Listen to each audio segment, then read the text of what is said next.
Hello, ladies and gentlemen. Today, I shall be cleaning my recordo phone whilst I talk to you in my new series of Nigel's The Modern World, or Nigel's Modern World, or The Modern World according to Nigel, or some combination of those words and letters thereof. Today, whilst I clean this recordo phone with this here sponge, I'll be talking to you about a up-and-coming new form of lithography. Oh, I'm feeling the urge to sneeze well up in my nose. Not a problem, I shall simply ignore it. And continue with this newest form of photography, Tintype. Now, Tintype is promising to, and I quote, democratise portraiture. Let's discuss this, shall we? And if you wish to leave your thoughts on this concept, please do. My assistant says that you should do it below. I don't know what it is you're doing below, and I don't know where below is. But if you understand, then jolly good for you. My assistant said there's some, and even if I can't see it, I should clean it anyway. And who am I to argue? He understands these things far better than I. Anyway, on to our topic. Tintypes. Now, tintypes are a new way of rendering the human form via a camera obscura, or camera as the youth call it. Now, this is a way of rendering visible for a longer period of time than the instantaneous the human form and other things that you can photograph, such as trains, be the main thing, if I'm honest. Now, if lithography of this kind, if it is indeed lithography, I'm not actually too up to date with these modern terms the youths insist on using. Anyway, as I was saying, now tintype photography. Now it uses a camera obscura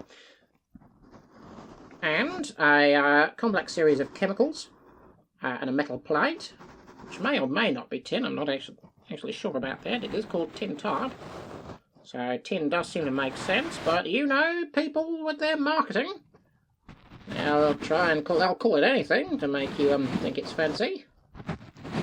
And I will say, tintype does sound alluring, but can we really trust the marketing words of a marketer? Nay, I say, although I do not count myself as a naysayer for modern technologies, I will embrace them on when appropriate. There we go.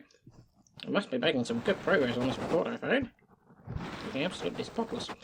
Now, it is said that tintype photography may be able to, in an instant, I mean, take the image.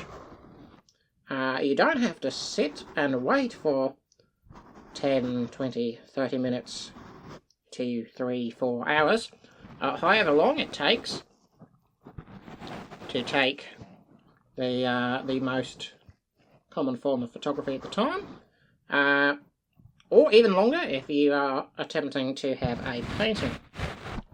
Now, the upsides, of course, are the extreme speed with which you are able to take an instant slice of time and preserve it. Now, it is said that you sit down. Well, I suppose you don't actually have to sit down, but let's have some decorum, shall we? Let's imagine that we're sitting down and we're looking straight into the camera obscura. Although You come and tell me that it's not technically a camera obscura, because a camera obscura is a very special type of a hole in the wall, not a camera. You're wrong about that, Nigel. I shan't listen to you because you're a naysayer. And what do we say to naysayers? No. That's what we say to naysayers. Or nay, if they must insist on using the language of the horse. I do not trust the language of the horse because I do not trust horses. This isn't about horses. This isn't about horses. I should stress that. Sorry, this is about Tintypes. So, what we do, as I understand it, though I'm not a scientistician, you take your pose, at which point the photographer will take your photograph by shining very bright light in your face, usually an explosion. Very brief explosion. No harm to you. Just a bright light. I suppose suppose it would have to be phosphorescent, if I understand my terminology. Anyway, this requires a large amount of light to take the portrait as it is, or where. I'm trying to suppress that sneeze. It's going well, everybody. And the light shall be rendered somehow onto the metal using a series of chemicals and a wash. Now, I believe it's silver nitrate. I'll have to look up how the etching is done. The intermediate stage, I'm not quite sure. I don't know how the light make the etch, but I'll find that out. The light, it maketh the maketh the etch, which will, in a lithograph, of course, make it so parts of the canvas, so it were, repel water by some manner of a wax, I believe.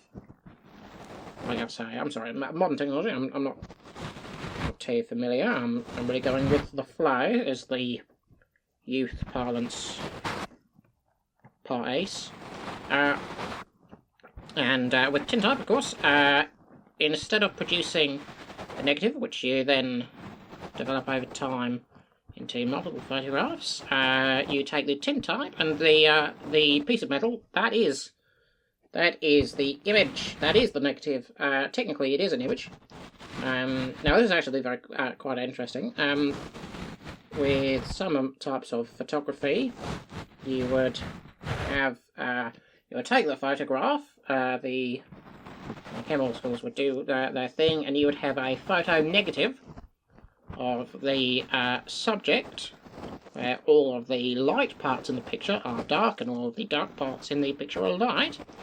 So everything is inverted. You then go through a series of chemical washes and so forth and so forth to reverse this. However, the ink which would be used to render the dark parts, which would then be light, in the so what the camera see, it would generally be flooded with ink, which would then be dark. The point is here with the silver nitrate, we did not reverse this, because to our eye the silver nitrate is silver, of course, reflective, which seems to be brighter than the material it is rendered onto, therefore not requiring the process to take that thing and unnegative it. I don't know whether do you take two negatives and then make a positive? Riddle me this.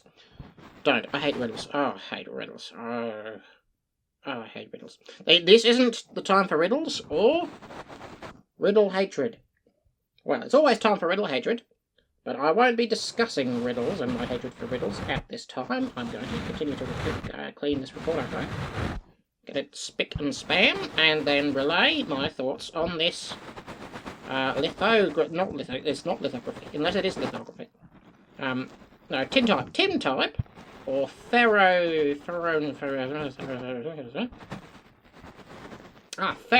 that coming, well, not coming from, but we iron, what we call iron is ferrous. There are ferrous metals. Ferrous metals being famously magnetic, and I assume the ferro in there must have something to do with iron content. So, is it iron? Is it tin? Who knows? Oh, it's certainly not me. I'm not amongst those who know. But regardless, it is said that within 10, you take the photo in an instant, at which point you transfer that into a dark room for about 10 minutes. You do some kind of chemical washes, and stuff happens, which I'm not bright enough to understand. I apologise. That was not a pun. The luminance value of this is beyond me as well, because again, I'm not bright enough to get it. Again, not a pun, don't read into it. You then, within, I believe, 10 minutes of that process, and having have it thoroughly washed so that when you touch it, you don't get acid burns and other injurious things of whatever you use for it, because again, I don't know. You then have your Tintype. The speed is truly mind-boggling and difficult to conceive for this old brain here, me. I don't know how I describe myself purely as a brain. There's a philosophical question for you. Am I a brain? Am I my whole body? If I'm the brain of the sea moose. This might be why I was never published. Oh well. Moving on. The speed is incredible. Now this is the major advantage, of course. The speed. This is said to be able to democratise the portrait. They say, with the speed and relative low cost compared to. I'm suppressing the urge to sneeze. I'm sorry, ladies and gentlemen. Some would would scrap this recording and then try again, but I am not one of those people. So I'll continue, and I will be happy to do it. And I will continue with my train of thought just so long as I get it back. Now I'm thinking about trains, as I often am, but I'm trying. I'm not going to try not to think about trains because that's my natural state of being. But what I will try and do is focus back on what I was talking, which was it's just related to lithography, I think. Photography, tintypes, of course. Yes, this democratization of the portrait. I say we will take the portrait out of the realm of the rich and into the realm of the ordinary. Now, that is I think, a noble goal in some sense. And, I'm not one who says that, only the rich should have something, and, well, they're rich, so they deserve it. That's not necessarily my opinion. My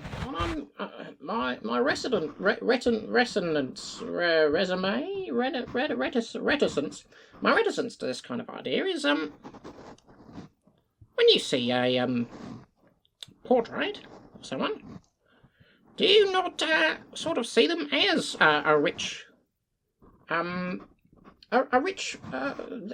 fuddy-duddy? Stick in the mud? It seems a little snobbish to my eye. I think you'd have to go over the photograph would have to be normalised for so long. to not see a portrait of someone and think, there goes a rich person with too much money. If you want people to recognise you, go out and be seen by the people you want to be recognised for. It's not that difficult. If you've got the money for it, if you've got the money for a portrait, you've got the money to show up at the places you own, I say. I think maybe, whilst I won't say no to the technology in and of itself, because innovation is very interesting to me, and I like to keep on the bleeding edge of the topic, I think perhaps maybe society as a whole needs to perhaps not grow past the need for, not necessarily photography, but perhaps not all moments in time require preservation. I think perhaps we can preserve things in our mind, not only in our mind but through writing and through the arts. That is something. Perhaps we can construct something which is our testament to the world. When you see a locomotive, you see not only the brilliance of the... I think I've just hurt the recorder phone there, and I apologise if I did. You see not only the brilliance of the mind that conceived of such a thing, but also the skill of the hands that hewn it. That did not. Oh, it's not hewn from rock. That made this collection of materials into an object that serves a purpose. There are times where a photograph or a portrait can serve a purpose, obviously, but in general, how often do we really want our faces to be seen? I am no rich man. I have never been photographed or portrait. I've never sat for a portrait, and I have no intention of changing that. I do not wish to appear snobbish, even if I had the means. I'm not sure it's necessary. I would like my mark on the world to be a positive one, nonetheless. And is an image of my face really the way in which I should improve the world? No, I shall wish to improve the world with my works, with my doings, with the well, if we go philosophical again, as I shall leave the world better than I found it. It doesn't get on my nerves, but the general principle is sound. I think the democracy. I need to address my nose. 1 moment.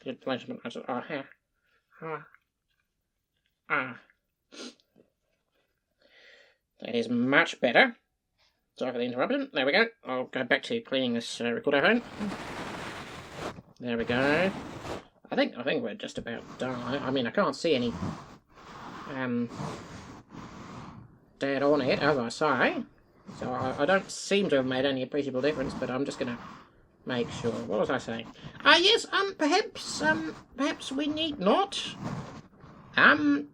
fixate on a rich man's pastime, on the tool of the one who has more means than sense. There are times, of course, where photography is important and helpful, but I think there is more to the world than just the image of a person.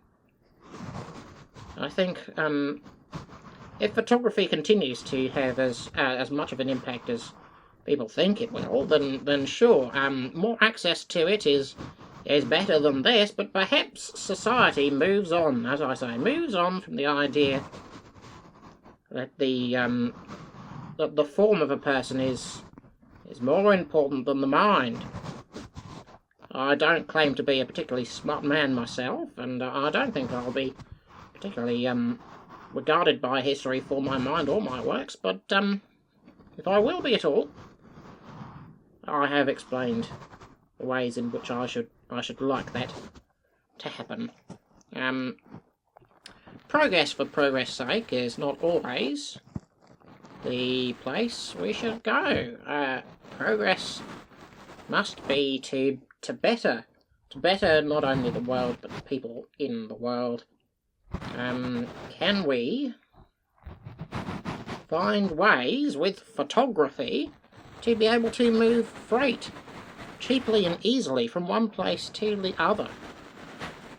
Because the freight that trains haul are not just the materials for other trains. I'm sure we all wish, on some level, it were. It carries also building materials for other things. Food, most importantly, of course. I mean, technically, food being the most important resource we can move, because humans need food, and other things have their analogues. In a way, the food of the building is the building material, and the food of the train is coal, electricity. If you're particularly up and coming and go for an oil burner, I do make myself laugh. An oil, they say an oil burners will be what we'll be using instead of coal. Can you imagine then? And perhaps these gentlemen who are saying, we should have coal burning, and I'm not complaining. We should have oil burning instead of coal because reasons. Perhaps they should take a photograph together. We can point and laugh. I did amuse myself. And at this point, surely, the recorder phone must be clean. And I shall leave you, ladies and gentlemen, with these thoughts. And do tell me your topics you'd like for Nigel's Modern World, or the Modern World of Nigel, or the Modern World according to Nigel, or some combination of those words. And my assistant will pass it on, and I will give you my thoughts. And that shall be lovely. And I'm glad to have held your attention, if I have, for so long. And I shall sign off with my signature goodbye.